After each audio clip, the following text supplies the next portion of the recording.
So this, I think, is going to be the fun topic, and I want to ask the panel and, of course, the chat this. I'll post a poll for everyone to engage with, and so we can go back and forth on this one. So, should we view Hot Toys as a collectible or a depreciating asset? And the way I'm phrasing this question is this. There's two ways of looking at it. The first being a depreciating asset in terms of its value, because nowadays, it's a little bit rare. It does happen that Hot Toys either maintain their value or go up in value. Yes, it can happen over time.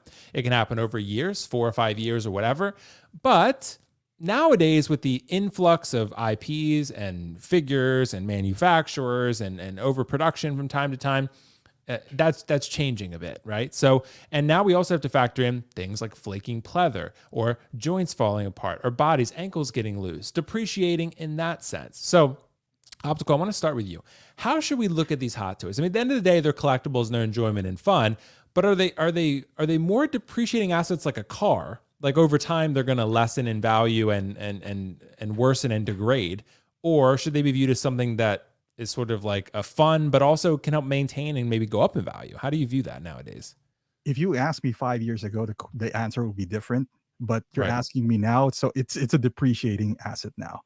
Um, and it's funny because a lot of people, especially the old heads, and this is what we tend to do. Like we think it's going back to the good old days.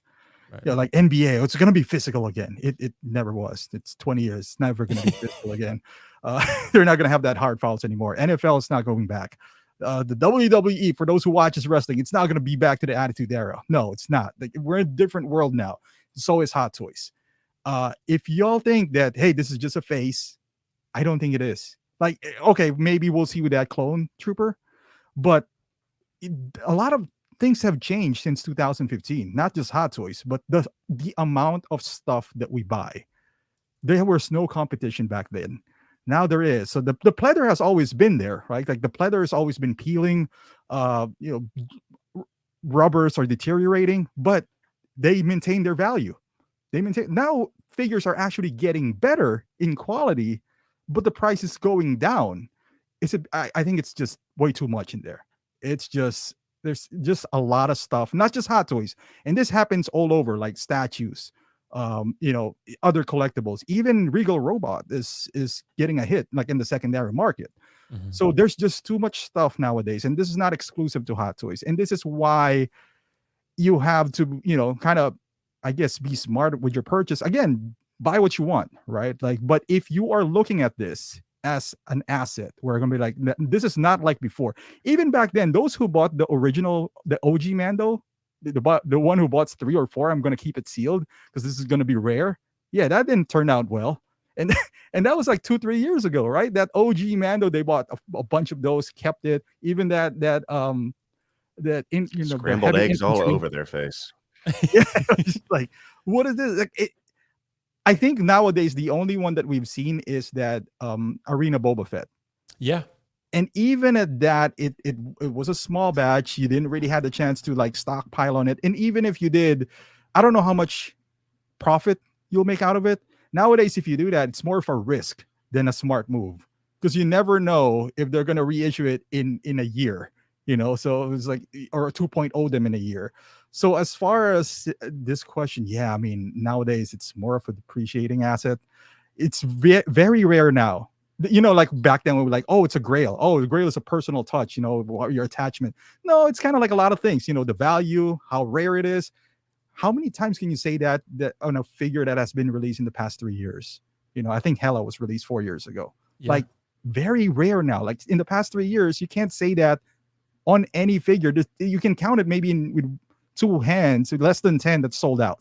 I don't know. The 501st sold out, but it's still not $400 out in the market, because there's too many troopers. If you miss out on the 501st, you'll be like, all right, I'll just buy the random trooper and be happy with it. It's not before it was the character. Now there's just too many stuff that can kind of fill the void if you're missing one. It'll be like, not only that, you miss Hella, there's a third party. There's like this juice box girl or whatever. Juice girl, yeah. Juice girl. Juice box girl. Like, there's so many competition now. There's so many stores that carries Hot Toys. So you're not exclusive to Sideshow anymore. Oh, I missed out on Loki. It's on waitlist. Let me go at, X, Y, and Z store. So there's just a lot of stuff. So when you buy one, be prepared that if you happen to sell that again, be prepared to take a loss. So Right. And the one thing I would say, Optical, the reason I'm bringing up this eBay listings is because if you're looking at this, almost every listing, the other a few exceptions, are selling the figure below retail. And then if you factor in that the eBay seller has to then take a 13% hit plus shipping on what they're selling it for. So again, this is not to say it's good or bad. I'm just addressing what the situation is. Like, it's not a matter of whether this is good value that's a depreciating asset or it's good that it's not. I'm not taking a stance one way or another. What I am saying though is that this is the situation we are in. This is just what the collectible market is. I don't think this is just Hot Toys either. I think statues, this is the case for most of them. I think this is it could be the case with in-art figures, depending upon how limited they are and how much expendable income people have. I think we might have to start viewing these as maybe depreciating assets because they're enjoyment and they're fun. But so is everything that you buy that's fun, really. It is probably a depreciating asset as well. So can't use it like a car, but you can enjoy it and have fun with it. And at the end of the day, it's more about fun, but I think, we need to understand kind of what it is at the end of the day. Kiko, I want to hear your hot take, your hot stance on this one. What do you think? Should we view Hot Toys as a collectible or a depreciating asset? Where are you at? 100% that it is a collectible because Nice, it's not an okay. asset. No, listen, because it's not Okay. any asset. You collect it because you want to enjoy it. You collect things. To me, Okay. it's no different than, okay, I bought, the Hogwarts video game. That's something I purchased to enjoy. That's it. I didn't purchase the video game to be like, oh, I hope it maintains its value. When I take it to GameStop, I hope I'm going to be able to get back what I got into it. I understand the idea of collectible. People like to collect things that have value. I get that.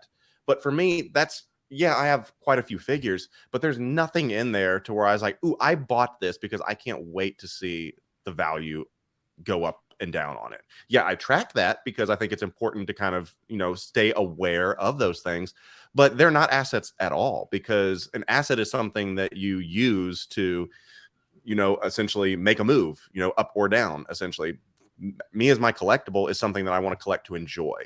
Remember, it was The Rock that said in Ballers, if it flies, floats, or fucks, never buy a depreciating asset. That's what he said. And he says, lease a car as opposed to buying it because it's a depreciating asset. Buy a home because it's an appreciating asset. When it comes to any of this stuff, they're nice to haves. And what you had talked about with the disposable income, that's what it comes down to right now, is that if you're looking to say, okay, let me diversify my portfolio, I'm going to put my, extra money in plastic. What a dumbass move if that's going to be your call, essentially. But there's still people that love to do that, but I just don't get it. Sure, good luck out there, but people are really valuing what's important to them right now. I know several people are saying, I just would rather get out of this collecting circle type of thing because I can't keep up. It's not enjoyable to me. It stresses me out. I want to make memories with my family. That's what I want to do. I'm leaving the hobby. And they do that, and respect to them for doing that because they're like, okay, if I only have X amount of money coming in, I got to pay my bills. I got to pay the most important things in my life, take care of the people that are important to me. And if I have a little bit extra money right now, I'm not putting it into some silicone doll. I'm going to go put it into, a nice dinner or a vacation or something. That's what people are putting it into. And that's why people are just unloading these things because no one wants them. They're like, I don't need this. So the only people that are buying them are collectors. So if you're looking to buy them as investments or anything like that, I think you are missing the point. And that's why it's a place for collecting, not a place for, investments. That's what it's called. You collect for things investing in there. Yeah. Yeah. So if you want to go figure out ways to diversify your thing, look into precious metals, look into fine art, things like that. Not this, essentially. So in a nutshell, put your money where your mouth is, and this isn't it. Yeah. That's understandable. I'm with you guys. I think we have to view it that way. And, over time, the value hasn't seemed to really go up. And over time, the figure quality is going to go down inevitably, especially if it has pleather, joints, whatever. Those are going to get weaker over time inevitably. So, yeah, I mean, it just is what it is. So you buy it for enjoyment. And at the end of the day, you got to go with that. So you got to buy this because you love it. And I think that's really why we're looking at buying these things. So that's what I believe anyway. Everyone can do something different, but that's just what I believe. So